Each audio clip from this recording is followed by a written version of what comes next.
Hello guys, welcome to my channel Avneesh vision academy. तो आज हम परसेंटेज का पार्ट 5 लेके आए हैं। इसके अंदर हम जनसंख्या पे आधारित क्वेश्चंस को सॉल्व करेंगे। जनसंख्या पे आधारित क्वेश्चनों को हम सॉल्व करेंगे तो आपको उसके लिए जब जनसंख्या के आधारित क्वेश्चनों के लिए कुछ फॉर्मूलेज की आवश्यकता होगी। विदाउट फॉर्मूले आप इन क्वेश्चनों को सॉल्व करने में बहुत ज्यादा मुश्किल होगी। तो हम पहले फॉर्मूले की समझ लेते हैं। ये फॉर्मूले इसके अंदर होते कौन कौन से हैं। तो सबसे पहला फॉर्मूला आता है आपका, पहला नंबर का फॉर्मूला आता है कि जब जनसंख्या क्या होती है, प्रतिवर्ष बढ़ती है। तो जनसंख्या बढ़ती है तो हम क्या करेंगे, a is equal to p plus 1 plus r upon 100 की पावर t। ये फॉर्मूला आपको याद होगा। ये फॉर्मूला जो है आपका कंपाउंड इंटरेस्ट का फॉर्मूला है ना। जब कंपाउंड इंटरेस्ट के अंदर हम अमाउंट निकालते हैं उसका फॉर्मूला है। सेम वही का वही फॉर्मूला क्या लग जाएगा, इसके अंदर लग जाएगा। कब होगी, जब जनसंख्या में प्रतिवर्ष वृद्धि हो रही होगी। अच्छा, मान लेते हैं कि जब जनसंख्या में कमी हो रही होगी तो हम क्या करेंगे, तो a बराबर p 1 माइनस r अपॉन 100 की पावर t। जब उसके अंदर प्रतिशत में कमी दी जाएगी तब आप क्या करोगे, ये फॉर्मूला लगा दोगे। ठीक है दोस्तों, ये दूसरा फॉर्मूला हो गया आपका। ठीक है, आप लोग इसको एक कॉपी में जरूर लिख लीजिएगा, नहीं तो इसका स्क्रीनशॉट जरूर ले लीजिएगा। तीसरा फॉर्मूला क्या दिया होता है कि जब आपको जो टाइम दिया रहता है, टाइम आपको कैसे दिया हो, सही बटे में दिया हो, भिन्न के फ्रैक्शन के फॉर्म में दिया हो, 1 सही 1/2। तो उस समय की कंडीशन में हम क्या करते हैं, उस समय की कंडीशन में भी amount is equal to p 1 plus r upon 100 की पावर t इंटू जो भी भिन्न में दिया होता है, जो भी परसेंटेज भिन्न में दिया होता है उसको क्या लिखते हैं, 1 अपॉन r अपॉन 100 की पावर। जैसे कि यहाँ पे 1/2 लिखा है तो यहाँ पे हम क्या कर लेते हैं 1, तो ऐसे हम लिख लेंगे।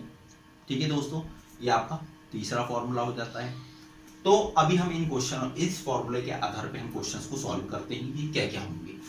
किसी नगर की जनसंख्या को 10% वार्षिक दर से बढ़ रही है, वहां वर्तमान जनसंख्या 1 लाख हो तो 3 वर्ष बाद उसकी जनसंख्या कितनी होगी। Formula amount is equal to p plus 1 plus r upon 100 की पावर t। ठीक है ना, p कितना दिया हुआ है, 1 लाख दिया हुआ था, 1 लाख लिख लिया हमने, है ना। 1 प्लस r अपॉन 100 तो 1, r कितना दिया है, 10 अपॉन 100 की पावर 3। इससे ये कैंसिल हो गया दोस्तों।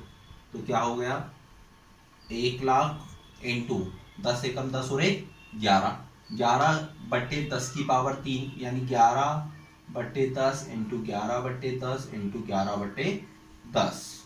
ठीक है, 1 2 3, 1 2 3 से 3 कैंसिल हो गए। 11 का क्यूब होता है दोस्तों 1331, 2 जीरो के 2 जीरो, ये आपका आंसर आ गया 133100।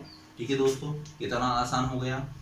अब हम नेक्स्ट क्वेश्चन करते हैं। तो क्वेश्चन क्या है, किसी गांव की जनसंख्या 5% वार्षिक दर से बढ़ रही है, वहां वर्तमान जनसंख्या 40,000 हो तो 2 सही 3/5 वर्ष बाद गांव की जनसंख्या कितनी होगी। अब 2 सही 3/5 वर्ष बाद, अब हम इसके लिए क्या करेंगे, सिंपल सा amount is equal to p 1 plus r upon 100 की power t into 1 plus r upon 100 की पावर फ्रैक्शन में, यानी t/a। ठीक है, लिख देंगे।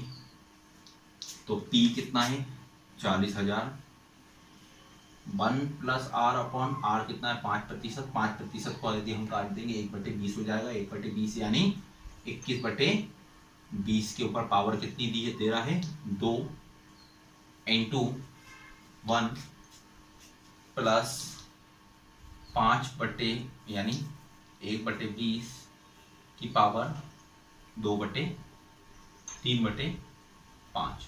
अच्छा, पावर यहाँ पे 3/5 है तो हम यहाँ पे क्या कर देंगे, हम मल्टीप्लाई कर देंगे किसमें, रेट में।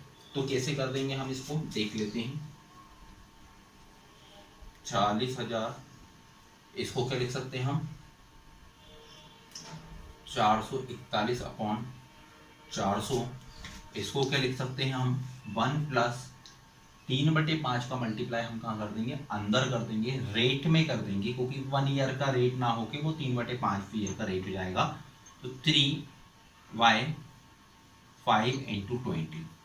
इंटू 20 ये आ जाएगा आपका 400 से 400 कैंसिल हो जाएगा, तो 44100 तो ये आ जाएगा मल्टीप्लाई बाय 5 को भी 100, 100 एकम 100, 103 बटे 100, 0 से 0 ये कैंसिल हो जाएगा, मल्टीप्लाई कर देंगे तो कितना हो जाएगा, बहुत आसान ही हम क्या कर देंगे 100 तो ये हो गया, और 3 बार इसको 441 को कर देंगे तो 3 4 3 12 और 1 13 प्लस 44100 जोड़ देंगे उसको तो जाएगा आपका 32454। तो 2.5 साल बाद जनसंख्या कितनी हो जाएगी, 45,423। कितना आसान हो गया है, ये समझ में आया होगा आप लोगों को। नेक्स्ट क्वेश्चन की ओर चलते हैं हम। तो अगला क्वेश्चन है हमारा, मोहन के गांव की आबादी इस समय 6,760 है, तो 4 वर्ष वार्षिक दर से वृद्धि हो रही हो तो 2 वर्ष पूर्व की आबादी ज्ञात करना है।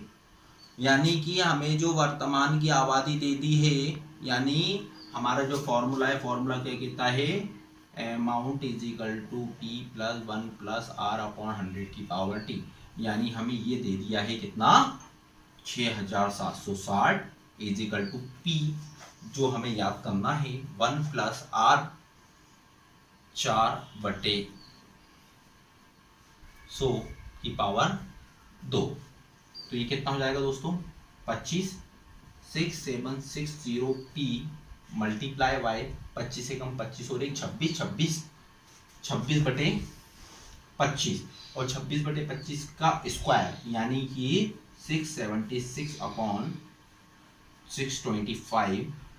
इसको हम क्या करें, क्रॉस मल्टीप्लाई में ले जाते हैं। P = 6760 × 625 डिवाइडेड बाय 676, इससे ये कैंसिल हो गया तो P = हो जाएगा 6250 आंसर। समझ में आया दोस्तों। नेक्स्ट क्वेश्चन करते हैं हम। तो दोस्तों हमारा अगला क्वेश्चन है कि 2 वर्ष पहले किसी कस्बे की जनसंख्या 6250 थी, 6250 थी। बड़े नगर में पलायन होने के कारण जनसंख्या में 4% वार्षिक दर से कमी आई।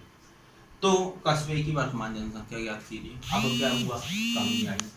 कमी आने पर क्या हुआ, अब हम इसको क्या करेंगे, सबसे पहले वही करेंगे